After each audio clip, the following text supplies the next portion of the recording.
করেছে চোরের দোষ নাই, গৃহস্থের দোষ। চোরায় চুরি করতে ঢুকছে, দেওয়াল বইনা এক চোরায় মারা গেল, আর এক চোরায় আদালতে মামলা দিছে বাড়িওয়ালার ফাঁসি চাই। কেন আমার সাথের চোরা মরলো কেন, দেওয়াল নরম করলো কেন? মহামান্য আদালত এমন মগা, মামলা আমলে নিয়ে ডাকছে বাড়িওয়ালারে, ডাইকা কয় তোর ফাঁসি হবে। কেন স্যার? কয় দুই চোরায় চুরি করতে ঢুকছে, এক চোরায় তোর দেওয়াল পরে মারা গেল, তুই দেওয়াল নরম করে উঠাইলি কেন? বাড়িওয়ালা কয় স্যার মান পড়বেন, আমার কোনো দোষ নাই, এই দেওয়াল আমি উঠাই না, রাজমিস্ত্রি উঠিয়েছে। মহামান্য আদালত কয় তুমিও খালাস। কই রাজমিস্ত্রির ডাক। স্যার বলে স্যার নাই, এক্ষুনি ফাঁসি। বলে কেন?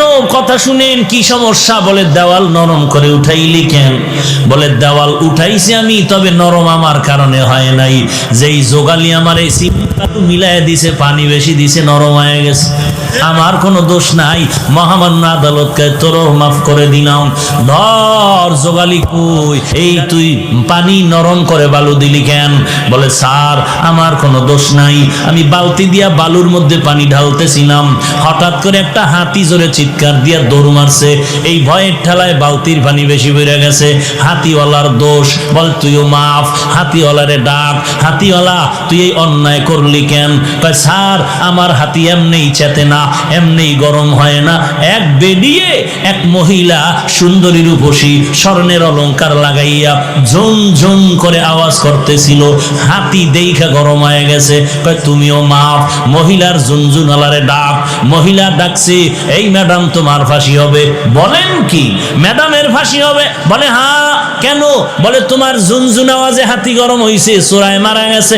বলে আমার ঝুনঝুন আওয়াজ তো আমি বানাই নাই, এই দোষ সব স্বর্ণকারের। এই আওয়াজ কেন আমার দোষ?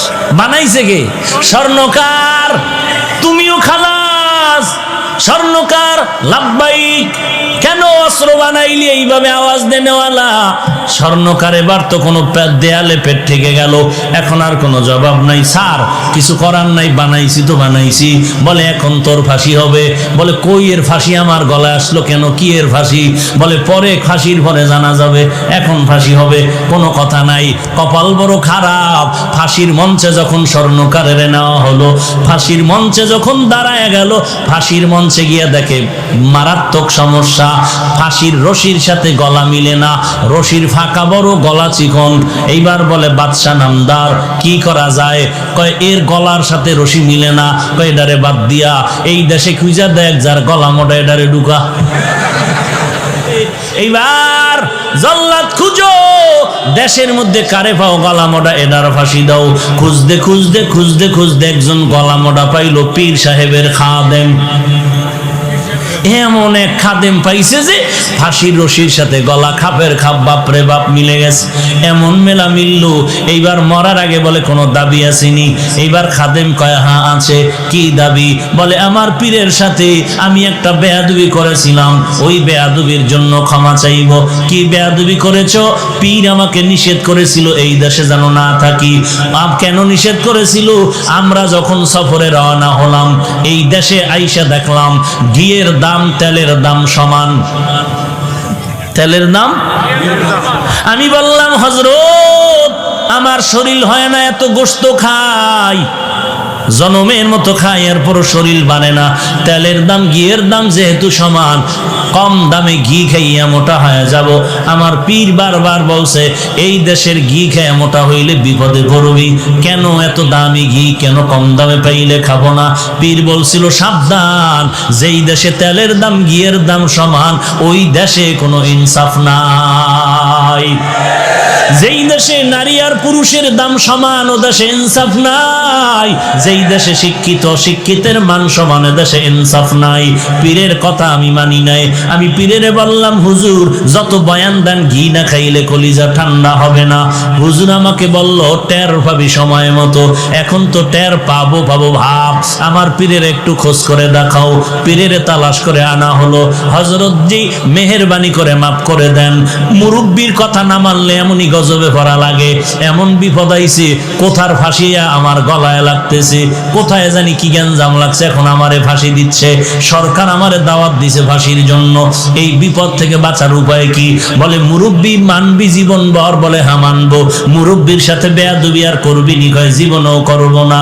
কয় এইবারও বাঁচার বুদ্ধি দেই, মরণের জন্য তুই পাগল হয়ে যাবি, তুই বলবি আমাকে তাড়াতাড়ি ফাঁসি দাও, আমারে তাড়াতাড়ি ফাঁসি দাও, এই কথা তোর কথা বন্ধ করবি না, এরপরে যা হওয়ার হবে। এইবার জল্লাদ যখন ফাঁসির মঞ্চে নেয়, খাদেম কয় আমাকে দাও। পীর সাহেব বলে খবরদার, এই খাদেম রে দিবা না, ফাঁসি দিলে আমাকেই দাও। দুইজন আর কিলাকিলি লাগছে ফাঁসি হওয়ার জন্য। সবাই আশ্চর্য হয়ে গেল, এমন কাহিনী তো জমিনের মধ্যে আর হয় নাই। দোনোজন মানুষ মরার থেকে বাঁচার জন্য ফজরের আগে রাস্তায় দৌড়ায়, কথা ঠিক নেই? কিন্তু ফজরের নামাজ 4 রাকাত পড়তে মসজিদে ঢুকে কেমন কপাল পড়া চিন্তা করতে পারেন? যে ডাক্তারের কথায় ফজরের সময় রাস্তায় দৌড়ায়, পাশে মসজিদে নামাজ চলে, 4 রাকাত নামাজে মসজিদে ঢুকে না। একটুখানি নেকের তরে রোজ হাসরের মাঠেতে বাবা গুরুবে ছেলের পিছে, ছেলে বাবার আগেতে। আহাতে মন কঠিন দিনেতে নামাজ তোমায় ভুলবে না, ঠিক মতো পড়িলে নামাজ জান্নাত তোমার ঠিকানা। ঘুমের চেয়ে নামাজ ভালো আর তুমি ঘুমাইও না, ঠিক মতো পড়িলে নামাজ জান্নাত তোমার ঠিকানা। আমার প্রাণের ভাই বোনেরা জলদি করে উঠে যাও, ওযু করে তাড়াতাড়ি নামাজ পড়তে লেগে যাও। আহা নবী বেনামাজির শাফাআত করিবেন না, ঠিক মতো পড়িলে নামাজ জান্নাত তোমার ঠিকানা।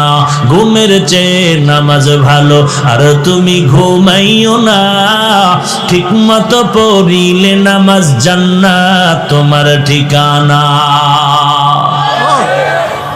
ঠিক মতো নামাজ বছরে কয়বার? বছরে বলে 5 বার। চিন্তা করছে, তাল ঠিক নাই। কি ঘুমাইতেছেন আপনারা? ভাইরা আমার, এক হুজুর বলে কেউ জাহান্নামে যাবেন, কয়েকজন মুরব্বী হাত উঠে আল্লাহু আকবার। আপনারা কি জাহান্নামে যাবেন? বলে আমিও যাবো না, আমার আব্বাও যাবে না। তো হাত তুললেন কেন? বলে টুপিওয়ালারা যা বলে তো ভালোই বলে জানি।